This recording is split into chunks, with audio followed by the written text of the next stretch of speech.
Si Attorney Chris Bendijo po, atin lamang aalamin kung ano na po naging resulta ng kanilang pagpupulong sa mga kinaukulan tungkol po sa problema ng peste sa ating pong paliparan. Attorney Chris, maganda umaga po, sir.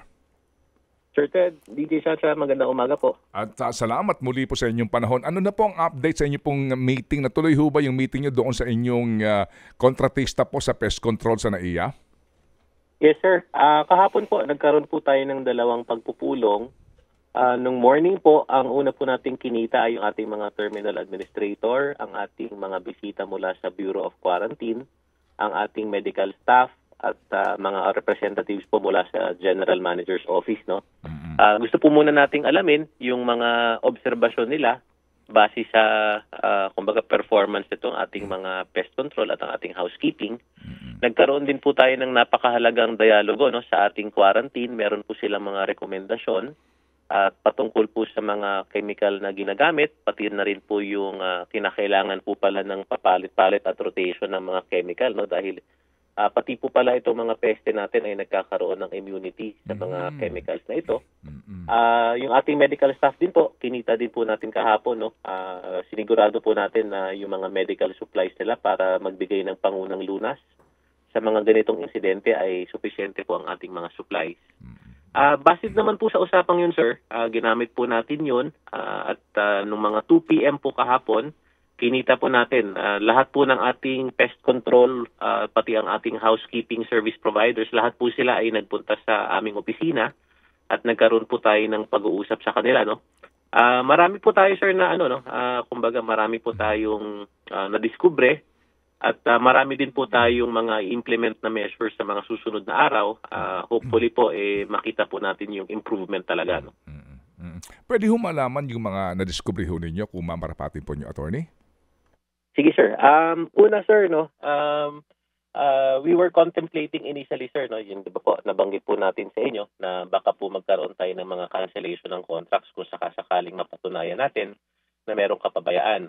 Upon review, sir, ng kanilang mga kontrata, marami po dito, sir, mag-e-expire itong 2024. No? May ilan po doon, 2 buwan na lang, 3 buwan na lang. So, ang sinabi po ng ating general manager, meron po kasi dito, sir, yung kumbaga yung nasagad po nila yung maximum duration no, na 3 years na sila. So, ibig pong sabihin nun, mag-undergo na po talaga ng public bidding yung kasunod. No?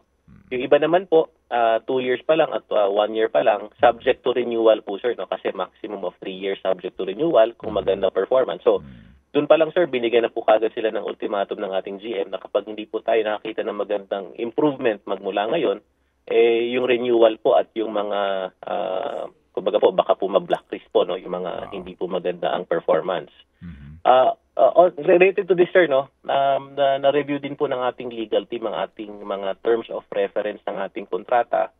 Sa aspetong ito, sir, marami po kaming kumbaga po mga proposal, no. Gusto naming baguhin. Gusto namin magkaroon ng ngipin, no, itong ating mga kontrata. Gusto natin na may mas accountability pa, no, itong ating mga service providers. Kahapon po, napag-usapan namin itong provision tungkol sa liquidated damages sa ating mga kontrata. Sa aming pananaw, sir, hindi po ganun ka, no, kumbaga po, hindi po nakakatakot sa pananaw ng service provider. Ang mga penalties provided dito, masyado pong maliit po, sabi po ni GM. Kung ganito lang pala ang penalty, wala pong, kumbaga po, wala pong accountability ang ating service provider na pag-ibayuhin at pagandahin ang kanyang serbisyo dahil maliliit lang po ang mga penalty dito. So, yun, sir, kumbaga, yun po yung usapin sa administratibo. Sa proseso, sir, we created, sir, no, direct lines between our housekeeping sa pest control. We discovered yesterday sa proseso po nila, hindi po pala sila nagkakaroon ng coordination. Pati na rin, sir, yung ating pest control sa ating terminal administrators, no, para po schedule po, no, yung ating housekeeping doon sa departure, sir, no. Kasi ang isa sa mga nakita nating problema, sir, yung pong kanilang pag-perform ng kanilang trabaho, no, to clean. Nahahamper din po minsan talaga po sa utilization ng ating mga upuan sa usaping gang chairs po, sir, no. So, we will schedule this better, mas effective po. Kagabi po, sir, mga 9 o'clock, nag-ikot po tayo. nakita na din po natin, no, isa po kasi sa mga proseso na pinapa-introduce natin, yung pong kanilang talagang pagtataob nitong mga gang shares na ito. No? So kagabi po, na-monitor na po natin yung ating housekeeping. By area, sir, tinataob na po talaga nila. No? Even just to check kung merong infestation. And then, I'm looking at my notes, sir, no, para makompleto po natin. So, yung augmentation din po, sir, ng personnel, no? Nangako po ang ating mga service providers na magdadagdag po sila ng personnel just to make sure na mas magampanan nila ang kanilang mga tungkulin for both housekeeping and pest control, no? Number 2, yung pag-improve po ng detection process, no? Yung nabanggit ko po kanina, yung pagtataob po ng mga upuan, pati po yung active na surveillance, sir, doon sa kumbaga pag-locate nitong mga pesting ito. Number 3, yung pong ating pagdagdag, sir, no, ng gang shares, no, napag-usapan din po ito dahil nga po yung kumbaga po, sir, yung ating housekeeping, ang kanila pong komento, minsan po hindi po nila malinis ng maigi, no, dahil may nakaupo, hindi po nila ma-pull out itong mga upuan. So, pagagandahin po natin, sir, yung rotation ng ating mga upuan para po, dadagdagan po natin rather yung ating mga gang chairs para po yung pag-rotate natin ng upuan hindi po ma-hamper ng kumbaga po may gumagamit na pasahero or bisita ng ating airport. Opo. Sir, sige po. So salamat po sa inyo pong pagbibigay po sa amin ng update. Pwede bang malaman, if you are at liberty to tell us, magkano po ang kontrata nitong pest control? At ito ba ay sa 3 airport na o bawat paliparan po na iya Terminal 1, 2, 3, and 4 ay iba-iba? Magkakaiba po, sir, yung magkakaiba po yung provider per terminal.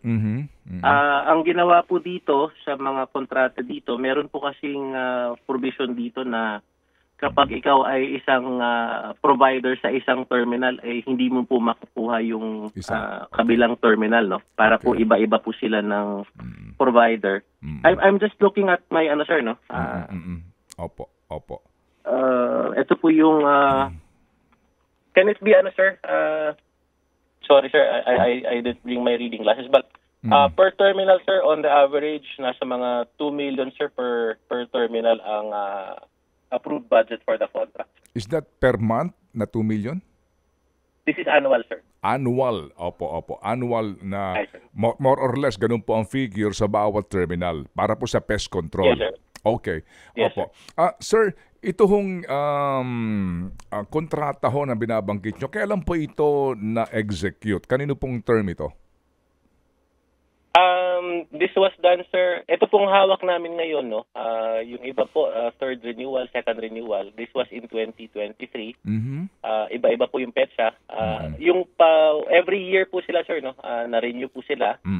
So yearly po ang kanilang mga kontrata. Okay. So before ho kayo mag-assume itong bagong pamunuan, tsaka po ito na-execute ang mga kontrata sa mga providers ninyo, no?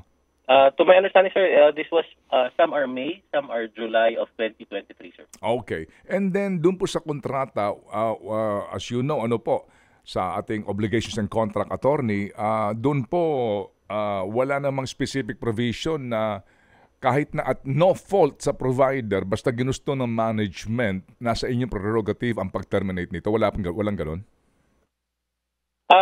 Kasama din yun, sir, no? Sa mga gusto naming repasuhin dito sa terms of reference na to. Specifically yung ating grounds for termination, no? Medyo nahihilawan po si GM sa ngipin ng kontratang ito dahil po parang kumbaga masyadong mahirap maabot, no, yung isang ground dito, no, yung patungkol sa liquidated damages, no, na kapag narating at na-saturate ng service provider ang isang ang halagang ito, doon po magkakaroon ng ground for termination. But to your point, sir, yung pong aming renewal, sir, no, every time that the contract expires within the 3-year limit, sir, subject to performance evaluation po yung kanilang ability to be renewed, sir, as a service provider. Okay, sige po. May tanong ko ba siya bago ituloy ang aking pagtatanong? Yes. Attorney, yung binabanggit niyo po kanina, no, na kahapon nga sa meeting, magiging under review ito pong mga service providers ninyo dyan po sa iba't ibang terminal natin. Yung mga lumalabas na balita na baka daw kaya lumalala lalo yung issue nito mga peste dyan sa terminal, baka raw po meron lang gustong paboran na bagong service provider dyan po sa NAIA. Ano pong komento nyo ukol doon? Sa palagay ko naman po, ma'am, no, wala naman pong ganung anggulong nakikita. Sa amin po, tatrabahuin na lang po namin ang issue ito para ma-resolve po ito, no. Wala po akong sufficienteng impormasyon para magkomento sa usaping yan, no. Sa amin po, maghahanap na lang po kami ng solusyon. Oo, ang hirap yata, kuna ko lang, no, attorney Mamarapati niyo, ang hirap yata mag-planted ng surot. Ang hirap Saka, Sir Ted, ang hirap naman mag-planted ka ng daga, ano ha? Opo, go ahead, sir. Sir Ted, pwede ko po bang dagdagan, sir? Go ahead, sir. Sir, pasensya na po, nakalimutan ko, sir, no? Oo. Base rin po sa pag-uusap, sir, no? Meron po kaming nakitang, kumbaga, best practice, kumbaga, doon sa mga existing service providers. At base po dito, meron po silang schedule po, no, na kumbaga bagong schedule na gusto naming ma-implement ng lahat ng service providers. Ito po, sir, weekly na po yung spraying, no? Number 2, once a week po, meron pong steaming na mangyayari sa ating mga pasilidad. Okay. At once a week din po yung intense na vacuuming, no. Okay. So ito po yung inaasahan namin ipapatupad na nila magmula ngayon para po makaiwas na sa ganitong pangyayari, sir. Opo, pero sir, ito ho, no, meron kang provider, no, ng pest control. Meron silang schedule, meron silang bayad, pero hindi ho ba at the end of the day, dapat merong tauhan ang MIAA na siya ho namang inspektor sa performance daily, kung daily man, nito pong inyong pest provider. Sino yun? Meron, sir. Meron po tayong terminal administrator, sir. Yun, oo. Sila din po ang tagapangasiwa sa parehong housekeeping at ating pest control. Base naman, sir, sa mga dokumentong nakala po natin kahapon, nagagampanan naman po nila yung kanilang monitoring. Kung papayagan niyo ako, sir, no? Sige, go ahead. Banggitin ko na rin po yung tungkol dun sa surot, no? Base po sa opinion po, no, dun sa ating mga doktor mula sa Bureau of Quarantine, sa kanilang opinion, sir, baka daw po kasi talaga introduction po yung surot, no? Ibig sabihin, base sa laki nung nakita doon sa gang chair, hindi daw po doon namugad ang surot na ito. Kung sa halip, ito ay bit-bit po, no, mula sa labas. So, having said that, sir, no, baka po talagang sa rotation lang po, in between, nalagay po itong mga insektong ito. At ayon sa ating quarantine, sir, no, kasi 6 weeks po, no, bago po maging, or at least 6 weeks para maging ganun kalaki yung mga surot, no. Base sa dokumentong na-isubmit kahapon, sir, sa investigasyon, yung area pong yun, no, kung saan nakita yung gang chair na yun ay na-disinfect ng January 27. So, kung nangyari po yung insidente, a month after, sir, hindi po ganun kalaki, no, yung mga insektong makikita doon kung hindi po siya na-disinfect ng January 27. But nevertheless, sir, patuloy po ang aming investigasyon. I just wanted to give a fair comment about the subject matter para naman po makita din yung kabilang punto, pati po yung opinion ng ating mga taga-quarantine, sir. Opo, pero maganda rin tanong dyan is how effective yung ginagamit nila na pest control, kasi maaring on record nag-pest control sila. And then a month after, yung lumabas na po itong balitang ito, yung nga po, yung kanilang ginagamit din, di ba? Maganda rin po siguro masuri po ng pamunuan ng MIAA yan. Yes, sir. Nabanggit din po yan kahapon, sir, no? May mga chemical po silang napag-usapan dito. Ang sabi po kasi ng ating quarantine ay ito pong dichlorobos ay isa pong magandang mas epektibong chemical daw po ito. Ngunit po, nung ating nakausap naman ng ating mga pest control service providers, sila po ay nagbigay sa atin naman ng impormasyon na ito naman po ay hindi po pinahihintulutan ng ating FDA. So, yung mga ganong aspeto, sir, iniimbestigahan pa rin po natin, iniintindi po natin para po talaga sigurado po tayong makakaiwas na po tayo sa ganito. Opo, dito ho sa ginawa pong paglilinis ngayon ng inyong provider sa bawat airport, talaga bang sa NAIA Terminal 2 lang ito? Doon pa sa ibang terminal, meron din ho ba sa ginawang meron ba na-discover din po ng mga gantong peste, mga surot na ito? Sa ibang terminal, sir, no, wala po tayong napaulat na ganitong infestation. Yung po naman sa Terminal 3, sir, after po ng ating inutos, no, na talaga pong cleaning the other, magmula nung nangyari yung insidente, to be fair naman, sir, no, yun lang pong area yun ang may ganoong nakita po na infestation ng surot. Sa Terminal 2 naman, sir, no, yung comparing both north wing and south wing ng Terminal 2 kung saan po makikita yung mga rattan shares.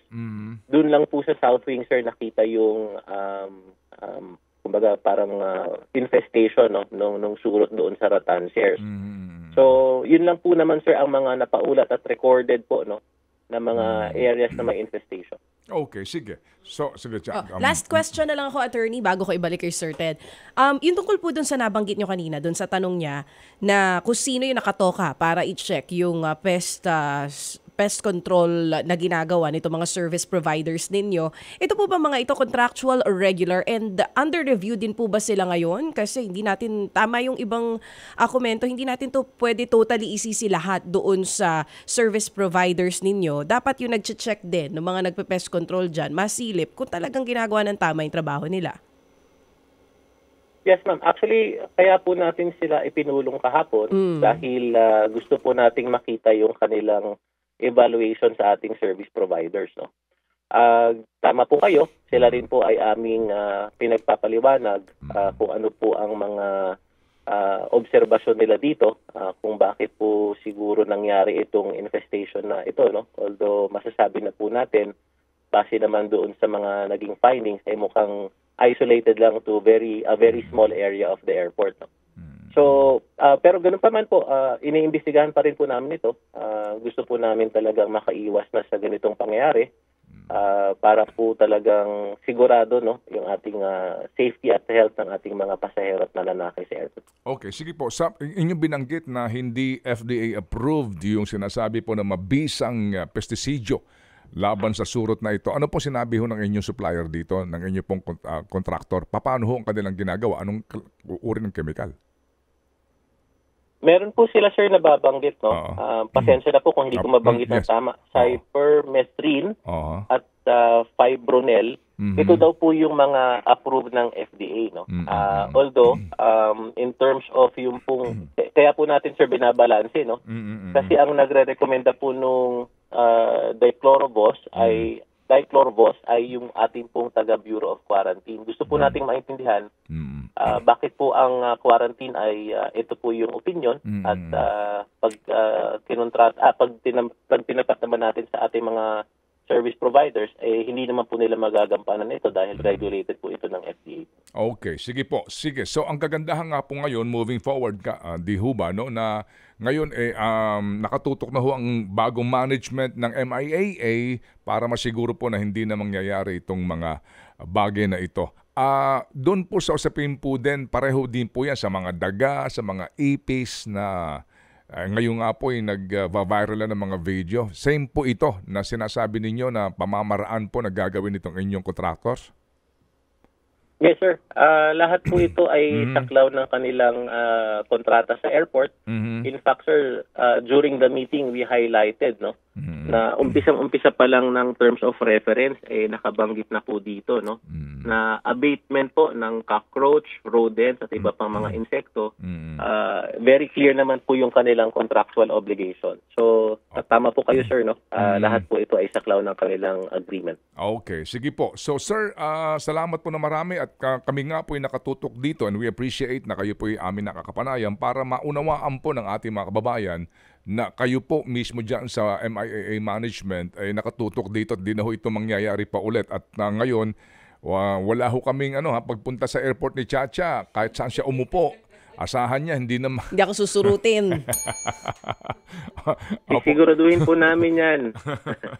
Attorney, opo, sige po. So, yung nga po, pagtulong-tulungan po niyo yan, lalo na po doon sa mga supervisors na dapat nga ikmat, no? Sila ho ang, di ba kapag nagbabanyo ka, meron doon parang board ang mga naglilinis, di ba? Checklist nila. May checklist doon, tsaka nilalagay kung kailan naglinis, darating anong yung supervisor. Oras, sino naglinis. Di ba, nag-check, di ho ba? Dapat may ganun din po kayo, no? Opo, opo. Okay, sige po. So, yung nga po, pagtulong-tulungan po niyo yan, lalo na po doon sa mga supervisors na dapat nga ikmat, no? Sila ho ang, di ba kapag nagbabanyo ka, meron doon parang board ang mga naglilinis, di ba? May checklist doon, tsaka nilalagay kung kailan naglinis, darating yung supervisor. Di ba, dapat may ganun din po kayo, no? Yun po yung mga nasabit kahapon, Sir Ted. No? So talaga naman pong minomonitor din ng ating terminal administrators yung housekeeping at pest control. So kaya po natin na-establish sir yung area po na yun, no, kung saan po nagkaroon ng insect bite na na-disinfect po yung area yun ng January 27. Okay, sige. So, meron ba kayong specific dito na pagsusuri talaga? Anong uri po ng species ito? Maiba lang ako dahil bagamat sabi nga, hindi ho ito maliit na bagay. Kasi kung ito ho nga ay nanggagaling sa ibang bansa, I can imagine kung sumakay ng eroplano nga itong mga medala nito, baka doon sa eroplano may surot na rin. Hindi ho ba? And then, ito nga po, anong species ito specifically? Is that, does that interest you, itong management ng MIA? Actually, sir, napag-usapan din po yan kahapon. No? Meron pong opinion ng ating Bureau of Quarantine dyan. No? Meron po daw tinatawag na aircraft disinfection. No? So, ang kanilang posisyon, ito daw pong mga nakita natin sa yung sa unang coverage po natin. No? Chances are, sir, hindi daw po ito galing sa ibang bansa because requirement daw po ng International Health under Memorandum Circular 6B, dapat daw po merong aircraft disinfection na ginagawa ang ating mga airlines. No? Now, nung tinanong po natin ng ating Bureau of Quarantine, ang sinasabi po niya ay, yun nga po, no, yung pong bugs na nakita, although malaki, hindi naman daw po masasabi na foreign ang origin. Ang iniintay po natin ngayon, sir, no? To my understanding, research po ito ng ating service provider, yung pest control. Iniintay po natin ang resulta ng kanilang pagsusuri, kung masasabi ba nila kung anong species ito, at kung ma-establish nila ang origin po ng bug, sir. Okay, sige po. Salamat po na marami, attorney. Ito po ay napaka-productive discussion para po muli maunawaan po namin ang ginagawa po ng pamunuan ng MIAA sa isyong ito. Salamat, attorney. Thank you, sir. Good morning po. Good morning po ulit sa inyo. Si Attorney Chris Bendijo. Ted Filon at DJ Chacha. Ngayon, nasa Radyo 5, 92.3 News FM. Monday to Friday, 6 to 10 a.m.